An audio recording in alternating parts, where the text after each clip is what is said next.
aquí y a todo su equipo, ¿no? Que nos ha invitado a este congreso. Me hubiera encantado haber estado en... ¿Hay sonido? Ahí sí. Muy bien.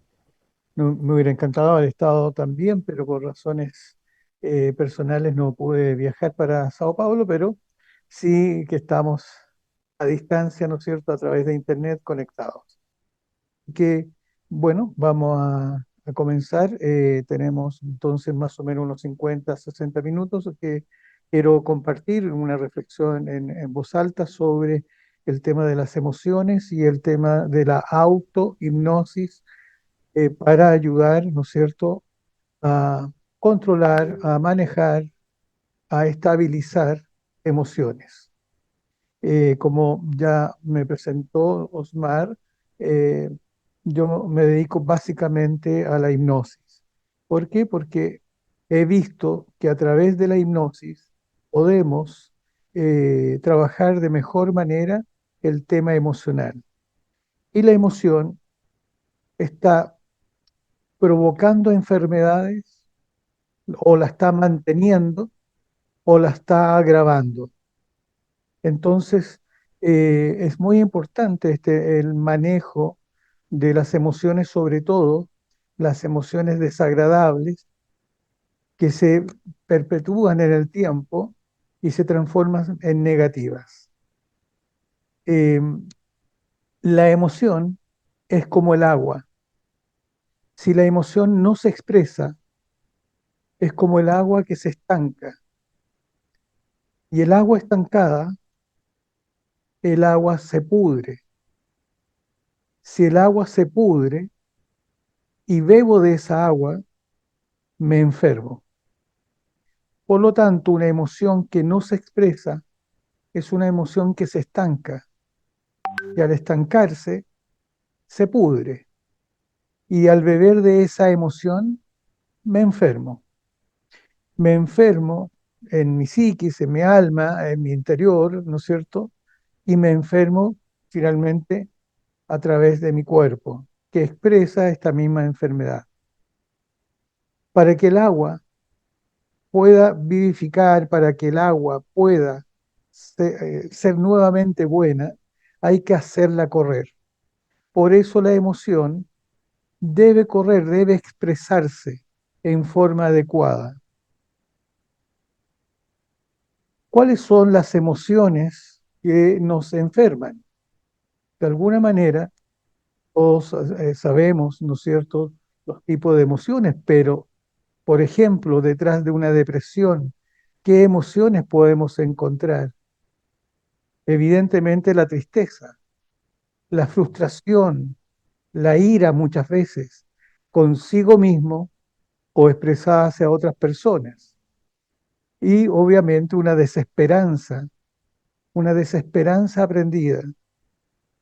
Detrás, por ejemplo, de un trastorno, de una crisis, de un ataque de pánico, vamos a encontrar diversas emociones. La que es más común, ¿no es cierto?, es la sensación de peligro, de fatalidad, la emoción eh, a perder el control o, evidentemente, a morir.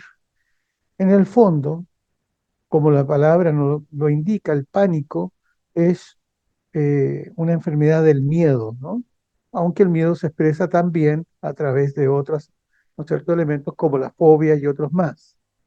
En un duelo, una persona que está sufriendo duelo, una pérdida, un luto, la tristeza, el enojo y evidentemente en muchos casos la culpa. Todas estas emociones se van expresando. Imagínense, por ejemplo, en un cáncer. ¿Qué hay detrás del cáncer? Hay agobio, hay enojo, hay ira, hay miedo, evidentemente mucha preocupación, tristeza. Se deprime todo el sistema, tanto mental como físico, y nuevamente nos acompaña la culpa. En una persona que sufre diabetes, por ejemplo, también tenemos. Muchas personas se deprimen por tener esta enfermedad, por no comer todo lo que quisieran comer, por no poder disfrutar, por sentir miedo de que le ocurra algo más. Por lo tanto, surge el estrés, la ansiedad y finalmente también junto con el estrés y la ansiedad pueden surgir la tristeza, el enojo, la culpa, elementos emocionales que ya hemos nombrado.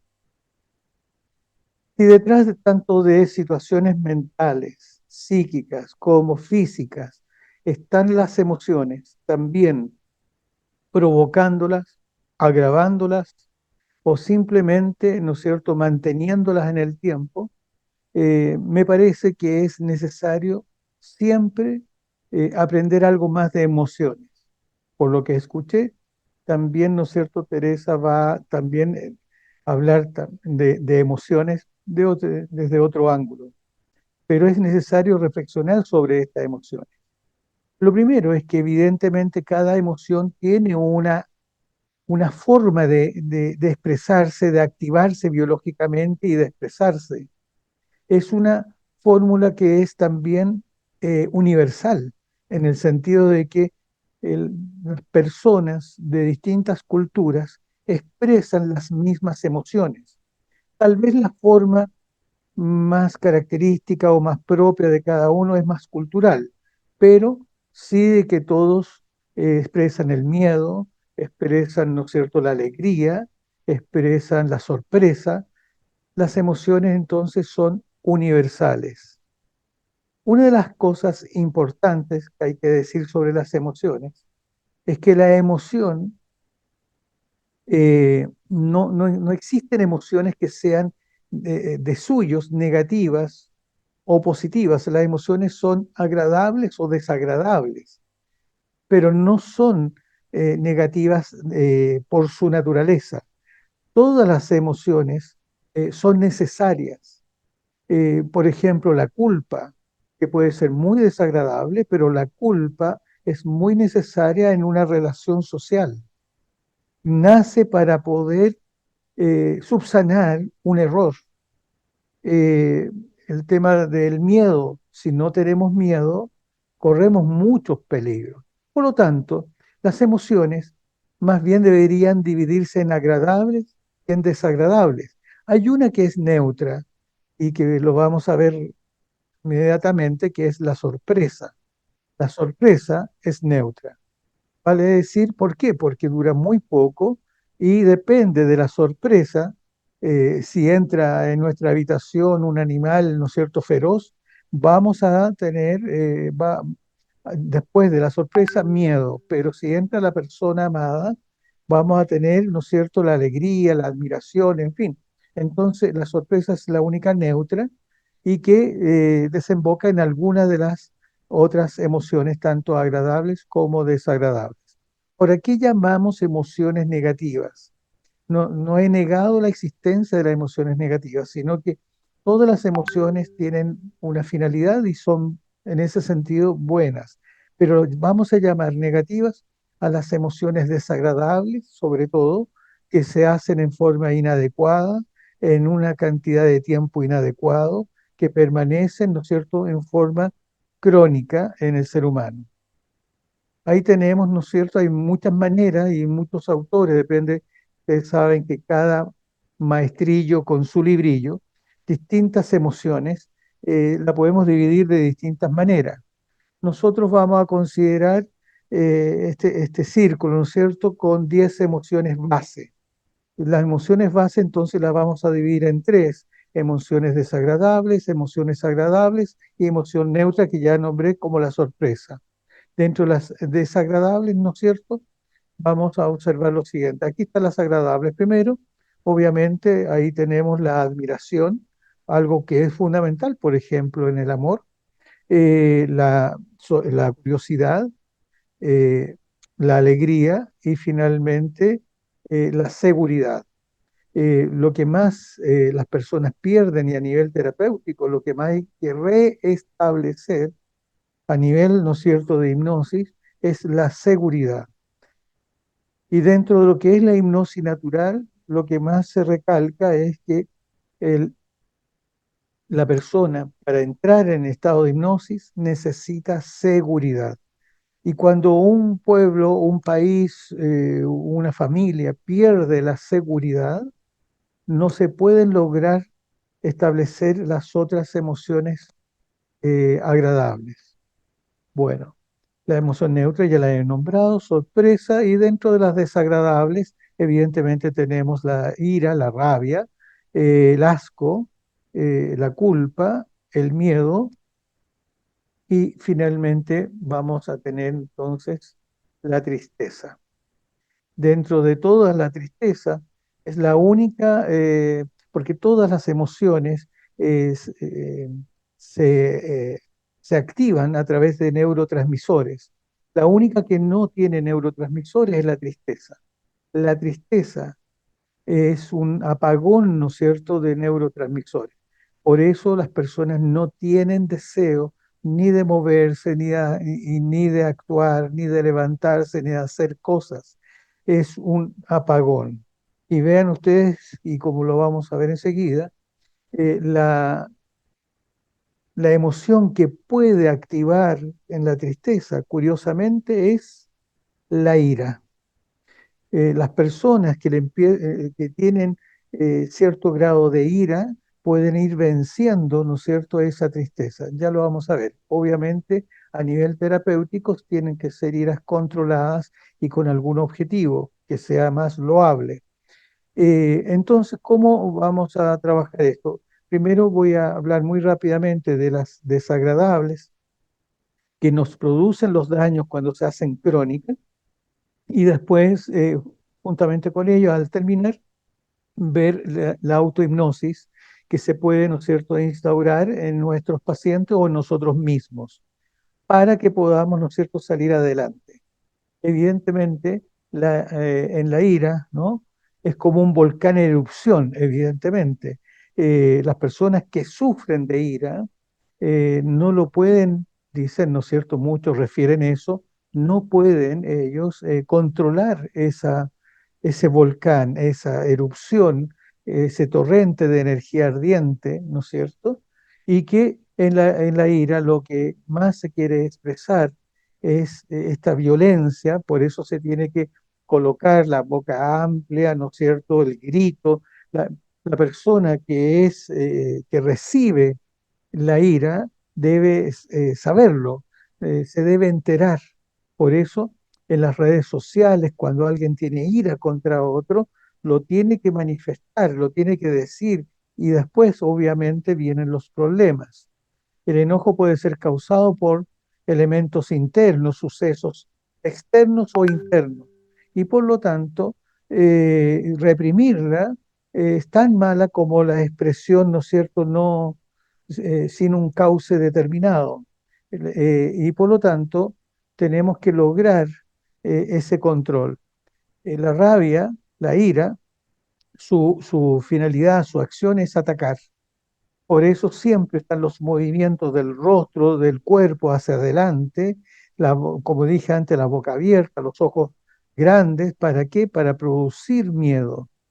Eh, Ahora, muchas veces no hay que confundirlo con, ¿no es cierto?, esa agresividad que surge cuando una persona tiene miedo, porque en la parte final del miedo, cuando no hay otra salida, la persona se pone agresiva.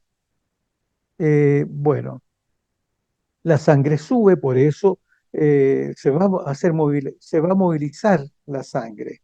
De ahí viene la palpitación, el corazón se mueve, mueve la sangre hacia los músculos, hacia el rostro, porque tiene que mostrarse, ¿no?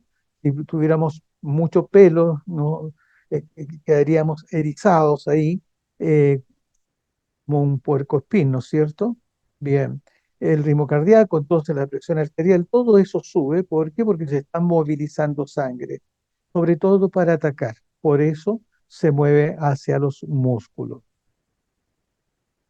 ¿Cómo manejar entonces con autohipnosis la ira? ¿Cuál es mi propuesta? Primero, en esta primera emoción que estamos viendo, voy a explicarlo dos o tres cosas y después van a ser más o menos similares en las siguientes, por eso va a ser más breve en las emociones que continúan. Primero, la autohipnosis. Primero, obviamente, hay dos formas de generar autohipnosis más eh, comúnmente. La primera es que un hipnoterapeuta genere en un paciente eh, unas claves, unas anclas de entrada y que la persona lo pueda usar. En estado de hipnosis, yo como hipnoterapeuta le puedo decir a mi paciente que en un lugar seguro cierre los ojos, respire profundamente y puedo con alguna palabra, algún ancla, que entre rápidamente y genere en ello el trabajo que quiero que genere. La otra alternativa es que la misma persona lo haga. Hay personas que lo hacen a través de grabaciones que han bajado, en fin, pero también puede ser a través de estar en un lugar tranquilo, sin distracciones, normalmente con alguna música que le pueda acompasar a sentir más en calmo. Se puede sentar o recostar según sea el lugar o el deseo que la persona tenga, esa música relajante, comenzar entonces con un proceso de relajación, de cerrando los ojos, respirando profundamente, no mucho tiempo, dado que eso puede hiperventilar, pero inicialmente como para tranquilizar.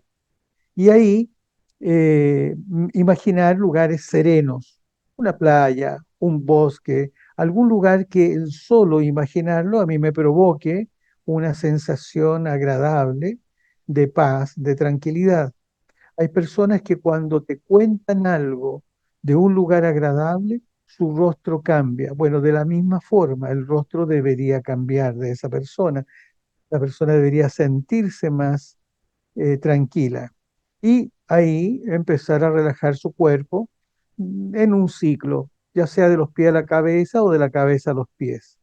Ahí lo que más le funciona. Hay que recordar siempre que el mejor método en la vida es el que funciona.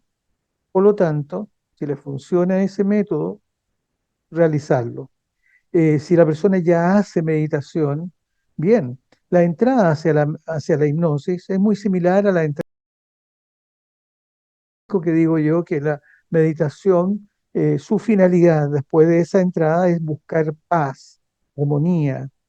Muchas veces en hipnosis, sobre todo hipnosis clínica, lo que buscamos es ruido, es información, es decisiones.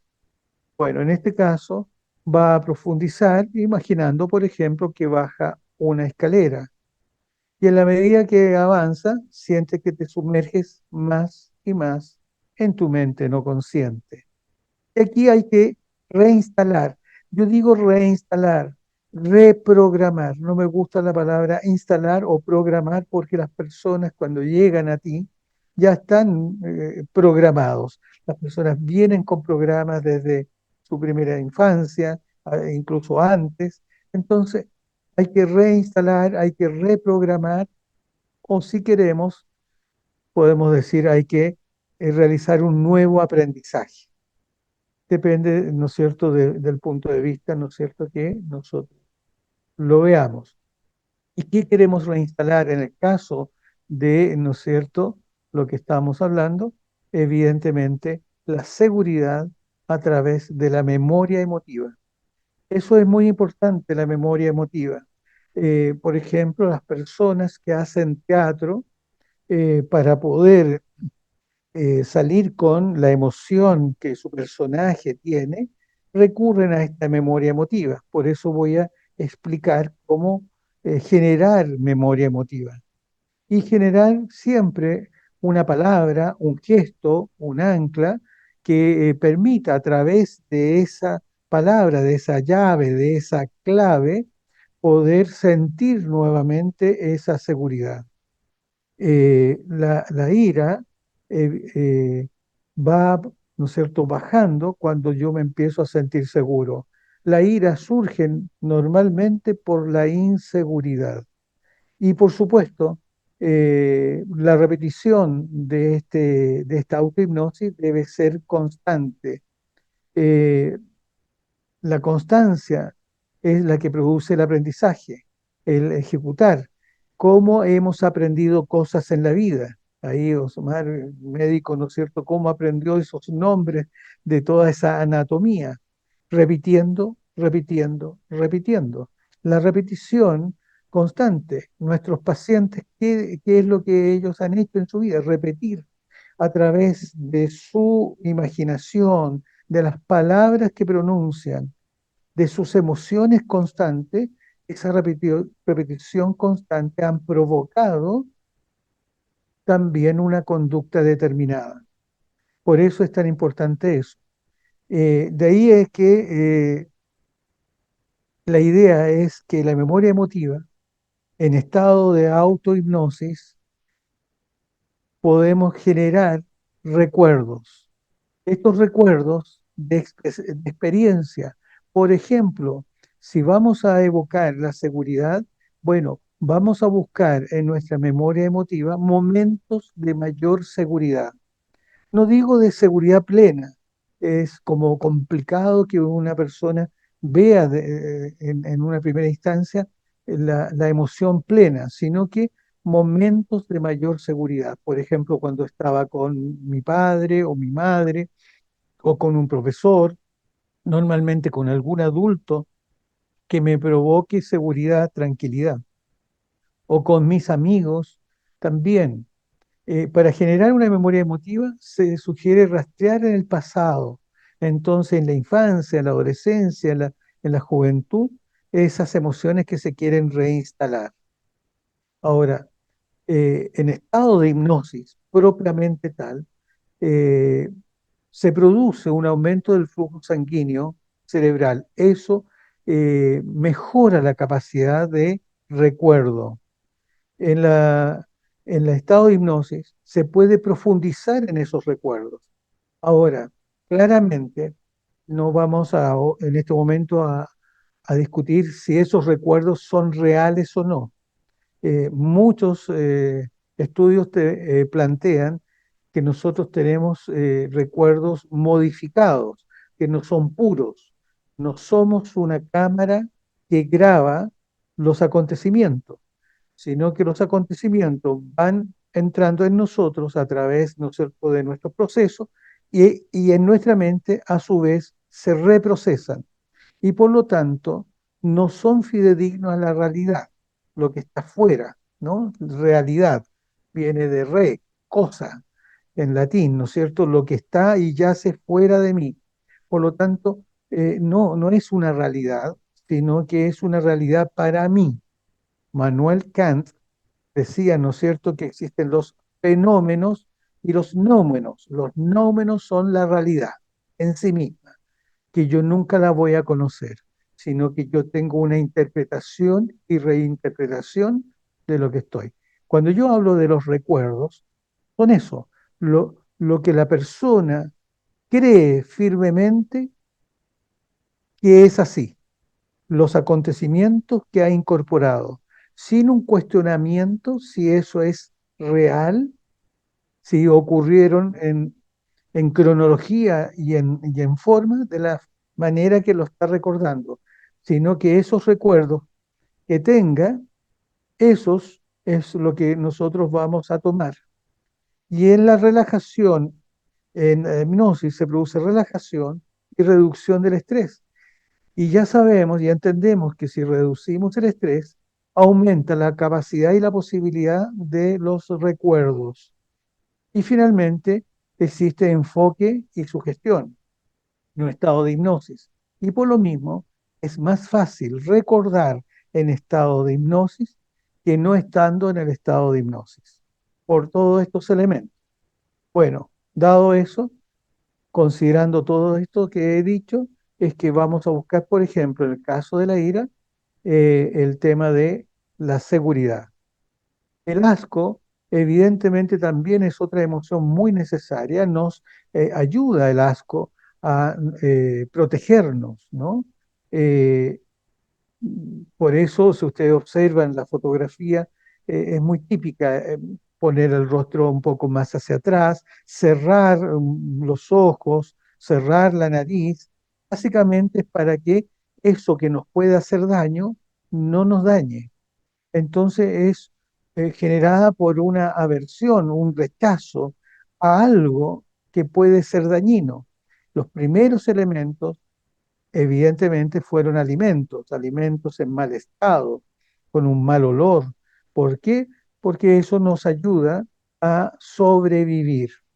Entonces, está dentro de las emociones básicas, ¿no? Entonces, eso también, a ciertos fluidos corporales, ¿no? El sudor, la orina, en fin, nos van produciendo asco, no, nos hace rechazar. También animales que podrían ser infecciosos como las ratas o peligrosos como las arañas, nos puede producir asco. Entonces es muy interesante, pero cuando este asco se hace en forma inconveniente, incluso no estando el foco del asco, se produce ahí nuevamente el problema. El asco se genera ahí en una dificultad que hay que resolver. Entonces es una de las emociones más antiguas y está asociado a dos sentidos básicos, que es el olfato y el gusto, que están muy unidos ahí.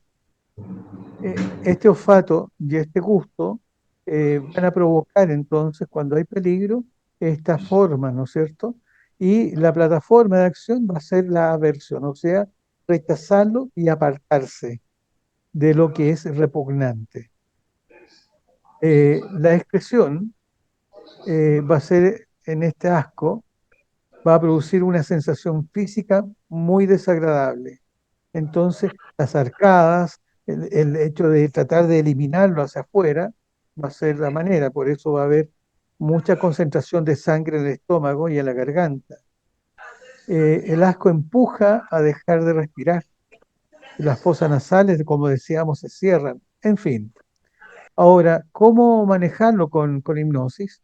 Eh, Todo lo que dije antes con respecto a la ira sigue siendo igual, lo único que vamos a cambiar aquí entonces es la alegría y la admiración. Hemos dicho, se dice que el asco se resuelve con el amor, pero el amor dentro de la emoción, el amor es más bien un sentimiento. Si lo traducimos a elementos emocionales, hablamos de la admiración sobre todo y la alegría. Eh, una persona que tiene admiración y alegría, que tenga amor, el asco va bajando y desaparece. Prueba de ello es que a muchos eh, la feca, ¿no es cierto? Es algo que su olor y su forma produce rechazo, pero cuando nace un niño, la madre es capaz, el padre es capaz de mudarlo y aunque no es agradable el aroma del pañal, lo hacen. Los hijos, cuando tienen que ayudar a sus padres, lo tienen que limpiar, lo tienen que bañar, se produce cuando existe esa admiración, esa alegría, que se puede traducir en un sentimiento como es el amor, evidentemente eso elimina bastante el asco. ¿Ok? Entonces, una persona que sufre de asco en forma compulsiva, la alegría y la admiración podría ser una buena alternativa. Ya explicamos esto de la memoria emotiva, por lo tanto, de esa misma manera lo vamos a rescatar. Tenemos por otro lado, entonces, la culpa. Eh, es algo que, ¿no es cierto?, es bastante importante. Muchas de las personas que llegan a terapia llegan por la culpa. Se sienten culpables porque hicieron un daño. La culpa es una pausa, ¿no es cierto? Y es muy útil para restituir. En la culpa, ¿qué es lo que se busca? Lo que se busca es pedir el perdón, ¿no es cierto? Pedir el perdón eh, es pedir la disculpa y por otro lado es el realizar un acto reparatorio. Sin acto reparatorio no se resuelve la culpa. Se tienen que lograr los dos puntos. No basta con pedir perdón, se tiene que reparar el daño realizado. Y ahí está para muchos la dificultad. Cuando, por ejemplo, una persona eh, muere y el hijo, la pareja, qué sé yo, no se pudo despedir, va a quedar con esa sensación de no cerrar el círculo y va a empezar la culpa a, ¿no es cierto?, a invadir su ser. Entonces, la idea es que podamos reparar esa culpa. La culpa entonces es un mecanismo en el que a partir de un acto, o puede ser acto, una acción, o puede ser por omisión no realizar algo, vamos a hacer un juicio moral de qué, de nuestra conducta. Entonces, al hacer un juicio moral de nuestra conducta, de nuestros pensamientos, de nuestras emociones, vamos a dictaminar que hemos cometido un error y deberíamos tener entonces un castigo. Eso es muy aprendido también, pero es básico, desde pequeño. Los errores merecen un castigo y eso hacemos nosotros con nosotros mismos. Y a veces eso hace que después, de adulto, las personas sigan castigándose. Eh, un caso concreto, una señora, 65 años, viene por un problema de dolor en sus manos. Le duelen sus manos y quiere que a través de la hipnosis controlar el dolor. Pero cuando vamos a la infancia, en una regresión a su infancia, ella se ve como una niña de 5 años que se quedó con un vuelto, con lo que sobró de pagar el pan en un negocio. En vez de devolverlo a su mamá, ella se compra dulces. La mamá se da cuenta de eso, que falta dinero, y la interroga, y ella tiene que reconocer que había gastado ese dinero en dulces. La mamá le toma las manos, se la quiere quemar en la cocina. Evidentemente no lo hace porque no era la finalidad quemarla, sino darle un susto, un miedo. Pero curiosamente, en la vida comenzó a castigarse a través del dolor de sus manos. Esto podría ser una casualidad, pero no le encontraban ningún tipo de enfermedad asociada al dolor. Fibromialgia podría ser algo idiopático, pero no había los otros puntos para decretarlo. No había artrosis, no había artritis. Conclusión, después de desarrollar terapia con respecto a esto, a este dolor que ella tenía en su alma desde niña, que mamá me quiso quemar las manos, ella al resolver ese problema emocional, resolvió su problema de dolor. Entonces uno podría decir, puede ser casualidad, pero existen muchas casualidades que resolviendo el tema emocional se resuelven sobre todo estas problemáticas psicosomáticas, sobre todo. La culpa, entonces, es una emoción muy vinculada a las relaciones que se tienen con los demás. Es para resolver eso. Está puesta para que las relaciones interpersonales no se estropeen. Es para mantener el vínculo entre las personas. Por eso es tan necesaria. La culpa, entonces, es una emoción social, ya que normalmente surge en contextos interpersonales. No habría culpa si yo viviera solo en una isla. Si yo viviera solo en una isla, no sufriría de culpa. La culpa nace con un otro. Entonces, cuando la culpa se convierte entonces en el foco de la vida y empieza a teñir todo, evidentemente empezamos a ponernos rígidos y empezamos a enfermarnos y es ahí donde tenemos que actuar porque la persona debe aprender a pedir esas disculpas, como decíamos, y también a reparar. Hay que ser creativo en la reparación. Cuando ya las personas no están, cuando la situación no es posible de reparar físicamente, entonces en estado de hipnosis haremos reparación. Por ejemplo, el pedir perdón a la persona que ya partió. En estado de hipnosis se puede hacer esa acción tanatológica de pedir perdón a la persona que partió. Bueno, las religiones de alguna forma también lo hacen, ¿no es cierto? La acción es la plataforma, ¿no es cierto?, de reparación que hemos dicho. Cuando se siente esta emoción, entonces vamos produce movimiento, produce cambio. La idea es arreglar lo que se ha estropeado y restablecer entonces lo que hemos dicho también de la actividad social, el poder vivir con otros. Por eso es tan importante esa reparación. Bien, ¿cuál es la expresión? Evidentemente, tal cual como aparece ahí en la imagen, ¿no?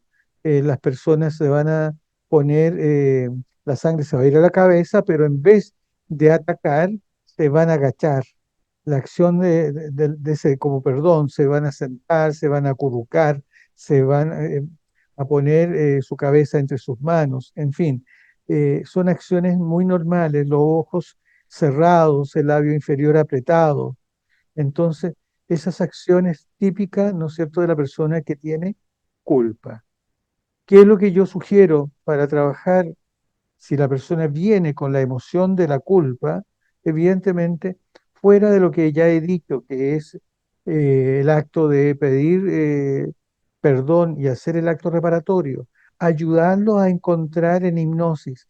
Muchas veces cuando uno habla con la persona y le dice, bueno, ¿y tú cómo podrías reparar esto? No tiene muchas ideas, su creatividad no es muy amplia, pero si uno hace la misma pregunta en estado de hipnosis, se liberan muchos obstáculos y existe mucha lluvia de ideas en que puede la persona tanto pedir la disculpa como la reparación. Y a nivel de emoción, las que más neutralizan, ¿no es cierto?, es la seguridad y la admiración. Muy similar a la anterior. ¿Para qué? Porque a través de esa admiración y esa seguridad, él podrá hacer ese acto reparatorio. Posteriormente, entonces, eh, otra emoción que nos puede ayudar en este proceso es el miedo. El miedo es algo muy positivo, lo necesitamos porque nos permite tomar distancia de los peligros, eh, de poder subsistir. Se dice que si nosotros no tuviésemos miedo, viviríamos muy poco tiempo, ¿no? Porque seríamos demasiado arriesgados. Necesitamos el miedo y es muy natural. Pero hay personas que sufren de miedo, ¿no? Ya hemos hablado antes de eso, pero en una persona con trastorno de pánico, la nombramos, ¿no? Se gatilla en miedo. Muchas veces yo sugiero, cuando doy clases de hipnosis, cuando hablamos del trastorno de pánico, yo sugiero que se descubra, que la misma persona descubra en su primer ataque de pánico, en su primer miedo, qué fue lo que lo gatilló. Y normalmente uno va a encontrar ahí la pérdida de control de algo. Si se dan cuenta, hay ciertas características. La pérdida de control son normalmente personas muy controladoras, que les gusta controlar su vida, que les gusta tener las variables de la vida en sus manos, pierden una posibilidad de control y surge el temor, el miedo. Y ahí empieza todo el factor, ¿no es cierto?, eh, orgánico, eh, el cerebro reptiliano, la amígdala y todo ese sistema del miedo se activa y al activarse, ¿qué ocurre? La suprarrenal va a mandar cortisol, adrenalina, movimiento del corazón, va a llenarse la sangre de energía, de glucosa, porque nos va a preparar. ¿Cuál es la finalidad del miedo? Arrancar, huir. Eh, Normalmente se dice de que el objetivo del miedo es la huida y el ataque, ¿no? Atacar. Pero yo sostengo que es realmente huida, no es ira, no es agresividad, es la huida, como un ratón, ¿no? No sé si han tenido ratones en su casa, pero un ratón nos tiene miedo. Somos grandes, somos sus principales depredadores de los pobres ratones, ¿no es cierto? Nos ve uno y huye. Y si yo lo persigo, sigue huyendo y se esconde. Pero si yo lo sigo persiguiendo y lo acorralo en una esquina, ¿qué va a hacer el ratón? Me va a atacar, va a saltar. Entonces, la agresividad que surge ahí no es de la ira, como dije antes. La agresividad que surge ahí es consecuencia del miedo. Entonces, cuando hay personas que se ponen agresivas en la vida, hay que observar si eso es una tónica en su vida, es una constante, él sufre de ira, o es una persona que tiene miedo y que siente que ya no puede escapar. Y cuando una persona siente que no puede escapar, transforma su miedo en ira. Pero para resolverlo hay que trabajar el miedo, no la ira. Porque si yo trabajo la ira no voy a tener solución, porque lo que lo está alimentando es el miedo. Y muchas veces el miedo tiene que ver con un peligro. ¿Y cuál es el peligro que sientes? ¿En tu mente o en la realidad? Entonces, cuando siento miedo, y ahí está, ¿no? Las personas que se ponen blancos, pálidos, como papel, dicen algunos, ¿no? Se tornan muy pálidos porque la sangre se va a movilizar, ya lo dije. Y acuérdense que se mueve de dos partes, del cerebro y del estómago. Por eso las personas, cuando están con miedo, no razonan. Si yo estoy con una persona que está con ataque de miedo, no debo convencerla de nada. Lo que debo hacer es darle seguridad, abrazarla, contenerla, sentir que la persona está bien. Cuando uno enseña los primeros auxilios psicológicos, cuando uno hace el PAP, primero auxilio psicológico, lo primero que se dice, retira a la persona de ese lugar.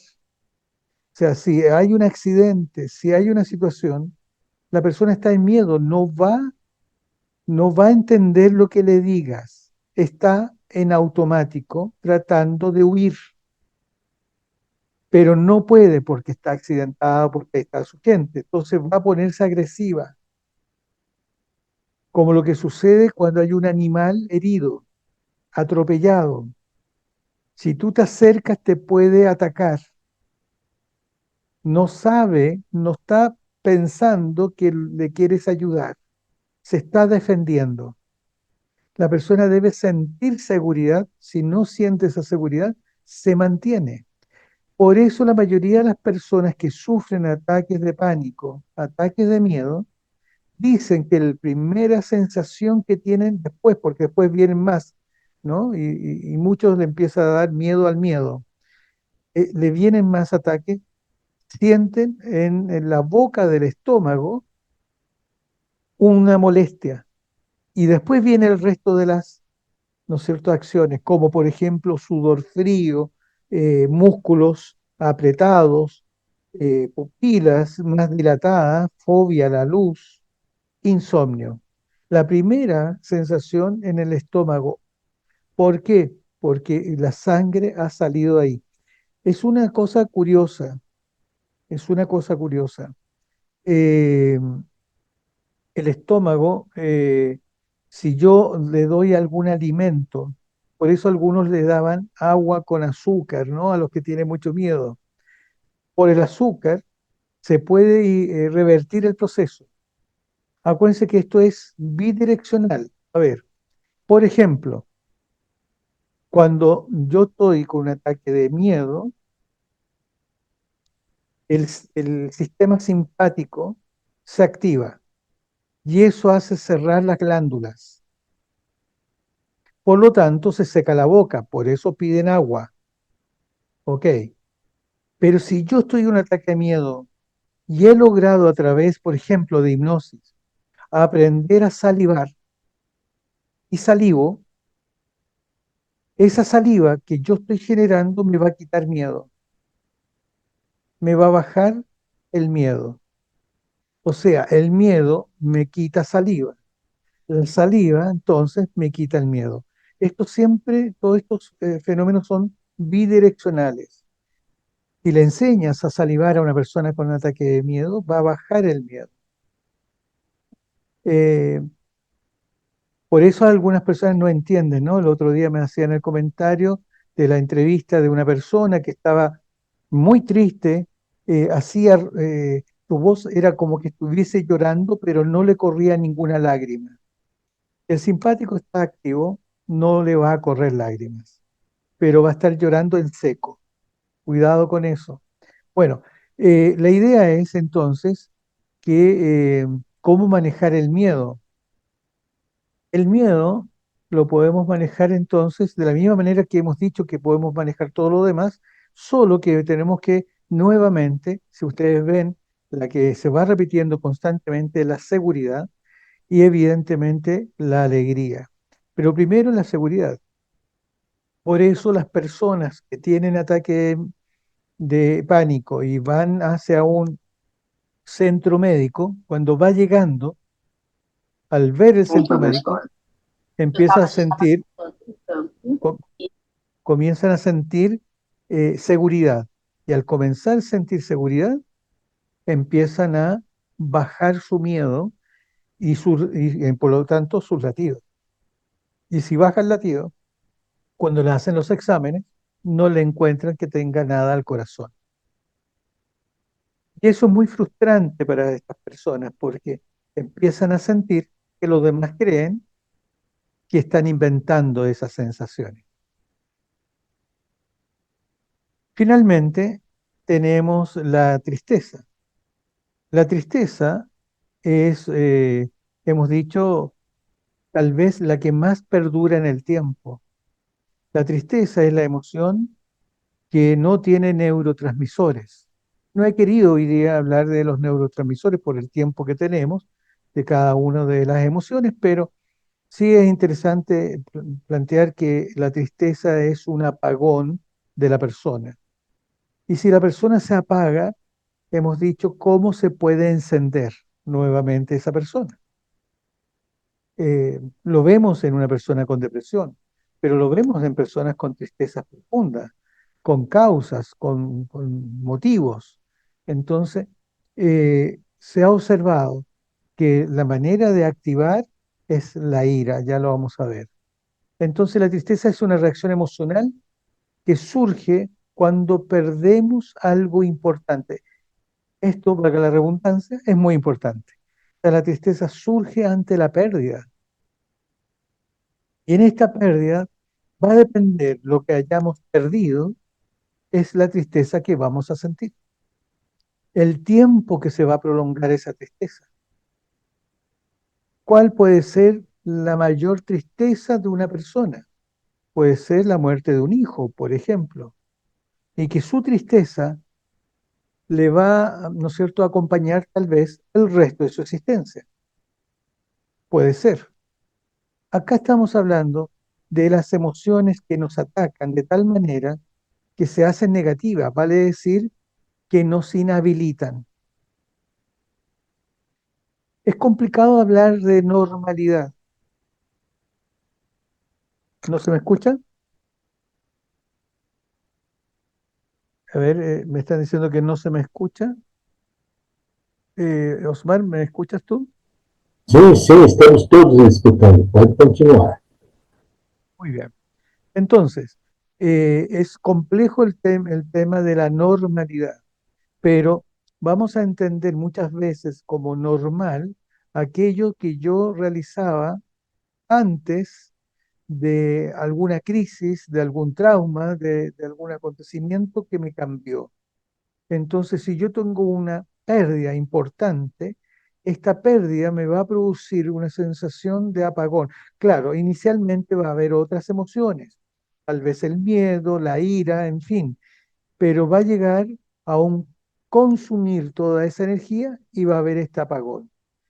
¿Cuál es lo que uno debería terapéuticamente tratar de lograr? Es restablecer la vida que tenía antes. Si uno hace un listado de lo que la persona hacía antes de esa pérdida, uno puede tener ahí unos elementos que hay que restablecer, como por ejemplo llevar a los hijos al colegio, como ir al gimnasio, en fin, en fin. Y la intensidad, entonces va a depender de eso, de cuánto es lo que perdimos, cómo lo sentimos. La acción, la plataforma de acción es el desaparecer, ¿no? Uno no quiere aparecer en nada, por eso deja de ir a reuniones familiares, no se junta más con los amigos, deja de ir al trabajo, deja de ir al gimnasio, hacer las actividades anteriores. Eh, Aunque hayan fases antes de la misma tristeza que lo van indicando, ¿no? Angustia, queja, resistencia, pero va a ser eso. Y ¿qué es lo que, como es la expresión? Las vuelve a las personas apáticas, que no quieren, ¿no es cierto?, contacto, pierden el apetito, pueden sentir cansancio, agobio. eh, la tristeza pide llorar. Como no hay miedo, bien, acuérdense que es bueno llorar. Yo he tenido terapeutas que eh, de alguna manera se sienten incómodos ante las lágrimas de sus eh, pacientes, pero no hay que secarlas. Yo siempre le digo, no hay que secarlas. Tienen elementos químicos, sobre todo las lágrimas emocionales de tristeza, traen elementos químicos que al ser absorbido por la piel produce mayor descanso, mayor relajación. Entonces, por eso una persona que llora y absorbe esa, se sienten, podríamos decir, químicamente mejores. Así que se calman bastante. Estamos ya terminando para dar la posibilidad de las preguntas. Entonces, ¿cuáles serían? Lo que hemos dicho es la ira, ¿no es cierto?, constructiva y de luego de la ira, la admiración y la curiosidad.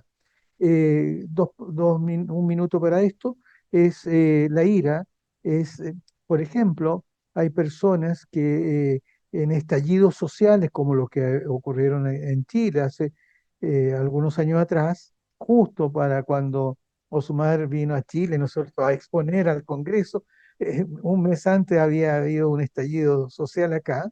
eh, ¿Qué es lo que ocurrió ahí?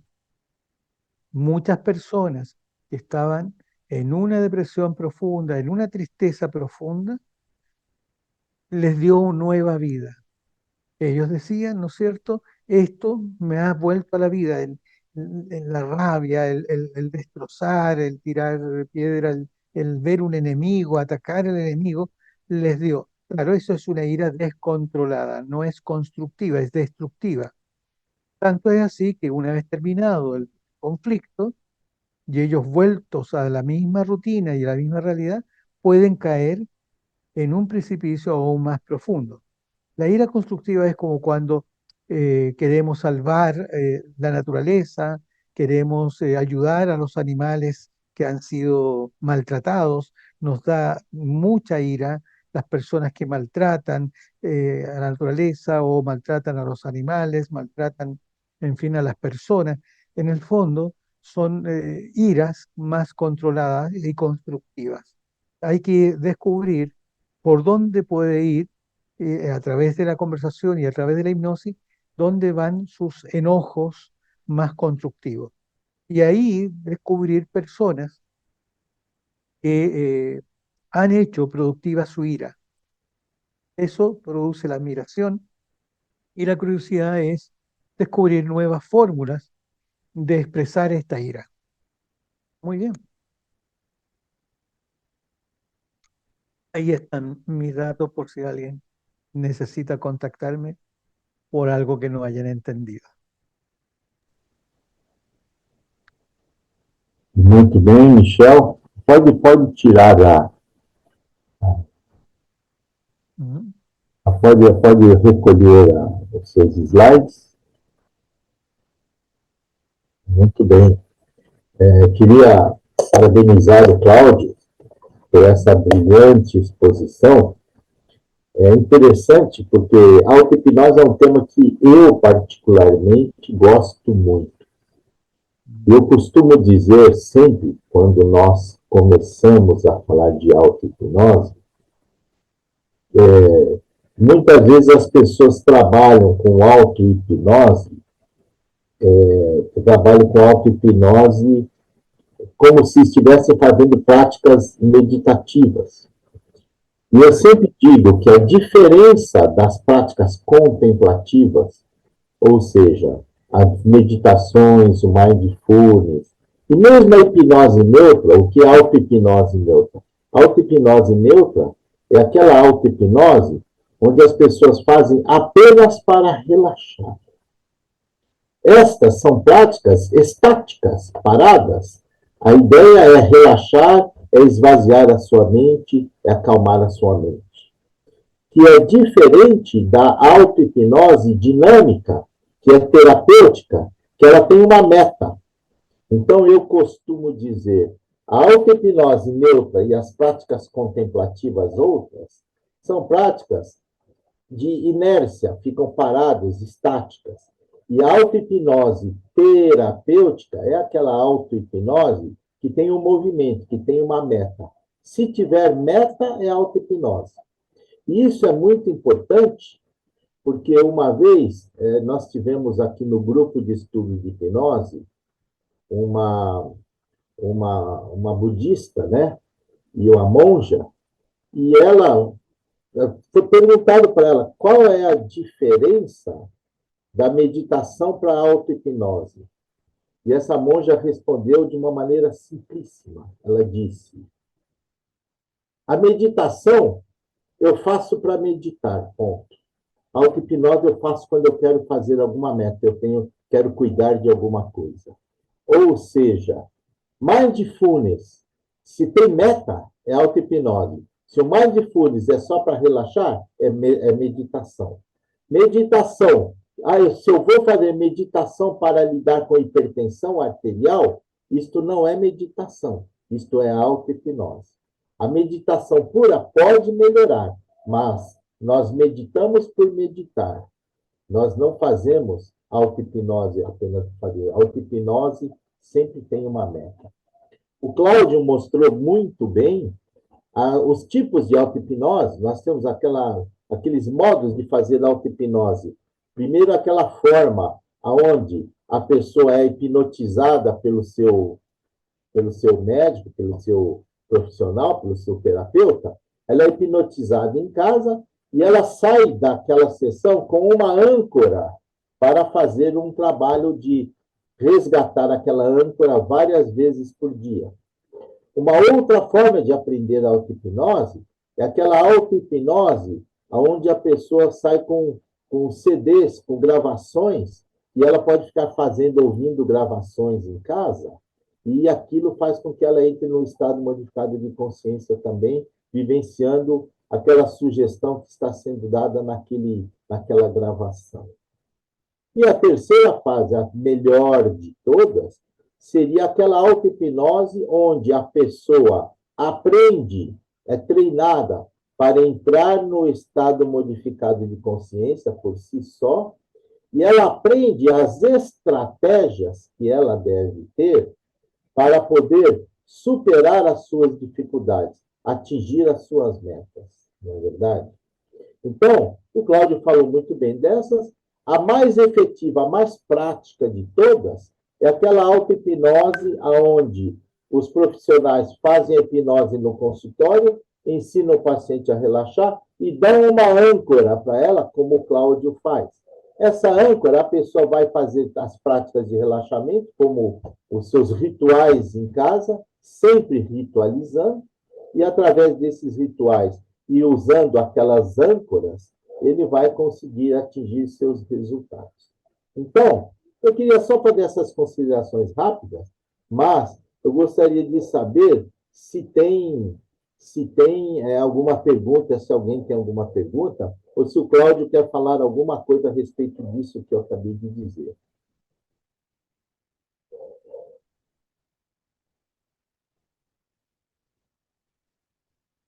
Vamos ver. Por enquanto, as pessoas não estão perguntando, Cláudio. Eu achei muito interessante a sua estratégia de trabalhar com as 7 emoções básicas, né? Então, é interessante, e eu gostei muito, desta prática de identificar os tipos de emoções, sabendo exatamente as repercussões e a neuroquímica, a neurobioquímica, né, destas emoções, porque assim nós podemos entender melhor o que é uma modulação psicobiológica através da hipnose, através da auto-hipnose, né? Então, a gente vê que, mesmo com a auto-hipnose, nós continuamos mexendo, fazendo o que nós chamamos de as modulações psicobiológicas. E eu acho que isso é importante, já que neste congresso nós vamos ter muitos temas voltados para estas modulações psicobiológicas, epigenéticas, como nós vimos ontem com o professor Cobian, e vamos ver ainda com o Dr. Biase e mais alguns falando sobre esses temas, né? Eu gostaria de saber se alguém quer fazer alguma pergunta para o Cláudio. E nós não temos todo mundo na tela, então, se alguém quiser fazer alguma pergunta, levanta a mãozinha aí, ou então escreve na tela, que aí a gente põe você na tela e, ao mesmo tempo, eu já faço a pergunta para o Cláudio. Alguém tem alguma pergunta que queira fazer? Ou alguma consideração complementar? Nós ainda temos alguns 10 minutinhos aí para poder fazer esse trabalho. Alguém tem alguma pergunta? No tiene puesto O que a el... Eugene está falando, Eugene, espera um pouquinho. Levantou sua mão aí, vamos ver. Vamos abrir, Eugene, pode abrir a sua. Pode abrir a da Eugene. Você consegue, Eugene, abrir? Deixa eu ver onde é que a Eugene está. Não estou vendo a Eugene aqui. Ela está aqui agora, então deixa eu abrir. Não. Deixa eu ver aqui como é que está a Eugene. Fala, Eugene, está para ouvir? Tiene que conectar Fala, Eugene. el micrófono. Liga o seu microfone, Eugene. Seu microfone está desligado. Ô, Michel, Agora, agora, pronto, agora está dando. Pode falar. perfeito. Boa noite a todos. Buenas noches. Eu achei a tua apresentação, Cláudio, muito, muito interessante mesmo. E Gracias. gostaria simplesmente de me permitir uma pergunta mais acerca desses fatos de não haver neurotransmissores na tristeza, conforme tu falaste. Será que tu terias como explicar isso um pouco mais detalhadamente? Claro. A ver, lo que pasa es en el miedo, por ejemplo, cuando hablé del miedo, hay neurotransmisores que gatillan, ¿no es cierto?, ciertas reacciones en el cuerpo, como es la adrenalina, que no es pero funciona como neurotransmisor, el cortisol, y hay una serie de otros químicos. Eh, en la ira, de la misma manera, y son activaciones en el cerebro, en zonas específicas del cerebro. Cuando hablé del miedo, hablé de la amígdala y otras zonas que están en la zona de el, el cerebro reptiliano, que algunos llaman, ¿no?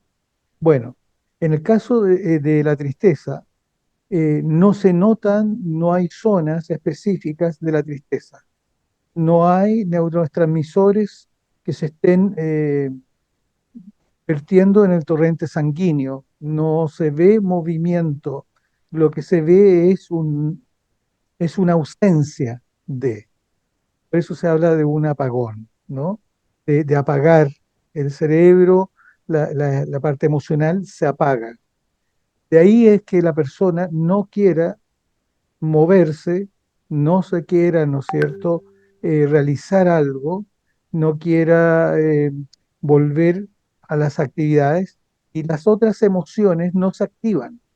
No, si uno observa por sí mismo, la otra ya no tiene miedo, la persona no tiene miedo, ya no tiene, es una ausencia, por eso es.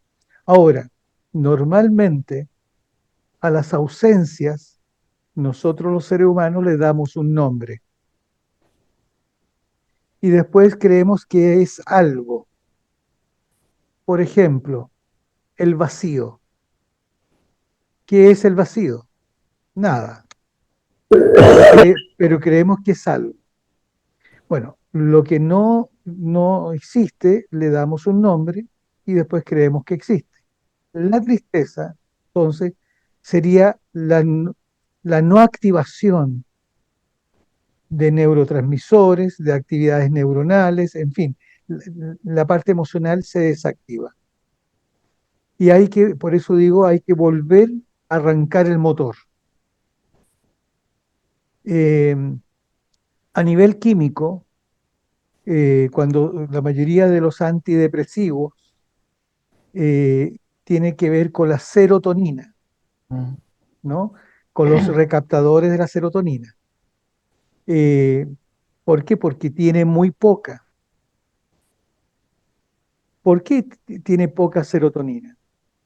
Eso también es interesante, pero lo que más hay que trabajar ahí finalmente es cómo activar nuevamente los neurotransmisores, cómo activar las acciones que la persona tiene y lo que se ha observado y es lo que yo propuse es buscar iras controladas que llamo, que son aquellas cosas que a mí me molestan, por ejemplo, en otras actividades, en otras situaciones, porque esa molestia me puede hacer activar. Más que la alegría no activa a una persona que está con tristeza. Eh, en Chile hay un dicho, ¿no? Del el payaso triste, ¿no? O sea, puedo mostrarme alegre. Las personas tristes incluso pueden mostrar una sonrisa, pero no están activados. Son para que no le estén preguntando. Por eso, lo que más puede realmente mover sería esa ira controlada. Uhum. Eu te agradeço. Como tu colocarias a diferença entre os fenômenos, então, de uma depressão e da tristeza? Porque tu Mm, mencionaste a sí, recaptação da serotonina, sí, sí. etc. Eso sería en el caso de la depresión, evidentemente. Siempre una enfermedad es biológica, ¿no es cierto? Ya sea en el mismo cuerpo o a nivel neuronal. Nosotros estamos trabajando sobre las emociones que están detrás de una enfermedad. Es verdad, la tristeza es una emoción, la depresión es una enfermedad, podríamos decirlo así. Una cosa es estos neurotransmisores que estoy hablando yo, de cómo poder moverlo, la persona cómo actúa, y otras cosas es que haya una no funcionalidad orgánica, como puede ser la generación de serotonina, la captación o recaptación de la serotonina que va por otra línea, Uhum. ¿ok? Entonces, acá estamos hablando de la emoción que puede estar detrás. Ahora, sí es verdad que en muchos casos de personas depresivas, cuando comienzan a trabajar su tristeza y lo que lo provocó, acuérdense que hay que ver qué lo provocó la tristeza. Y la tristeza la provoca una pérdida. Cuando sucede eso y se trabaja esa pérdida, muchas personas empiezan a tener un buen trabajo a nivel de salir de la depresión. Uhum. Interessante, tu associaste, então, a tristeza necessariamente quase à noção de perda, né? Ujú. Hum, mas eu acredito que outras coisas do que perdas propriamente ditas podem entristecer as pessoas, como, por exemplo, bom, eu estou falando do nosso estado aqui, Rio Grande do Sul, ver as pessoas nessas situações difíceis, como estamos passando, é uma tristeza enorme, né? Não é uma perda em si, ou podemos dizer, uma perda do bem-estar, sim, de certa forma, né? Y una proyección de la pérdida, el de sentir la pérdida del otro, esa empatía, ¿no? Cuando uno ama, la persona, cuando le sucede algo a la persona amada, uno la siente propia. Sucede mucho con los hijos, sucede con los padres, con personas cercanas, pero también a nivel de humanidad. Cuando otra persona pierde fuertemente, nos produce una gran tristeza, no porque yo perdí, sino porque empatizo con la pérdida del otro. Perfeito. Ujú. Obrigada, Cláudio. Perfeito. Olha, eu gostei muito da explicação, Cláudio. É bem interessante. E a gente realmente não pode confundir nunca depressão, que é um estado patológico, onde existe uma alteração neurobiológica na produção dos neurohormônios, principalmente da serotonina, né? Mas com a tristeza, com a melancolia, né? Uma coisa é um sintoma, o outro é uma doença, realmente, né? E eu também gostei desta explicação de que a tristeza que nós sentimos pelo que vocês estão passando, Eugênio, e eu aqui quero deixar bem claro os nossos sentimentos por tudo que tem acontecido aí no seu estado. Isso, na realidade, é empatia. A empatia faz que nós sintamos o que vocês estão sentindo, mas isso não é um sentimento primário nosso, é um sentimento secundário, né? Eu acho que isso foi bem interessante, essa explicação. Bom, eu estou vendo que não tem ninguém aqui, as pessoas estão só parabenizando, gostaram muito, estão parabenizando o Cláudio, tá certo? Quero dizer a todos que esta palestra está sendo gravada e estará disponível para todos os participantes do Congresso, tá? Posteriormente. Eu vou deixar até alguns dias, talvez dentro deste mês inteirinho, disponível para todo mundo, para que todos possam aproveitar ao máximo. Nós temos, afinal de contas, 46 palestras ou apresentações diferentes. Então, temos muitos saberes para dividir com todos vocês, né? Eu gostaria de agradecer o Cláudio mais uma vez. Cláudio, você sempre foi brilhante, você sempre vinha brilhantar os nossos. O Cláudio já esteve conosco em algumas situações. Eu acho que a primeira vez foi em 1982, se não me engano, né, Cláudio? No primeiro congresso, no segundo Hipnosur, que foi aqui na Unifesp. E de lá para cá, o Cláudio tem sido sempre um grande parceiro para esses eventos internacionais. Agradeço a você, agradeço a todos que estiveram presentes aqui, e muito obrigado, Cláudio. Muchas gracias a ti y a todos ustedes. Então, podemos... Michel, a musiquinha nossa aí. É a grande Regina Nora, que estará conosco no dia 20, no dia 31 e no dia 1º. Isso. Cláudio, ou Michel, vamos lá. Osmar, eu quero falar. Você quer falar agora? Não, eu só quero pedir uma gentileza, colega do Rio Grande do Sul. Eu gostaria, se ela pudesse me dar o contato, que eu vou entrar em contato com você, por causa da doação que nós estamos fazendo com a venda dos nossos livros. Eu queria conversar um pouquinho com você, se você me permitir. A Eugênia está no nosso grupo. Você pode Oi, Regina, muito obrigada por esse gesto, essa gentileza. Osmar tem os contatos, tem Eu vou tudo, pegar com ele, então. Eu quero falar mas eu depois. agradeço muito. Beijo grande, muita paz aí para todos vocês. Obrigada. Hoje o sol pontou o nariz um pouquinho, aí a esperança já foi lá para cima. Que bom, que bom. Um banho de serotonina. Vamos lá. Sim. Muito bem. Vamos aguardar um pouquinho, quando chegar aqui às 20 horas e 30 minutos exatamente, começaremos com a professora Tereza Rojas.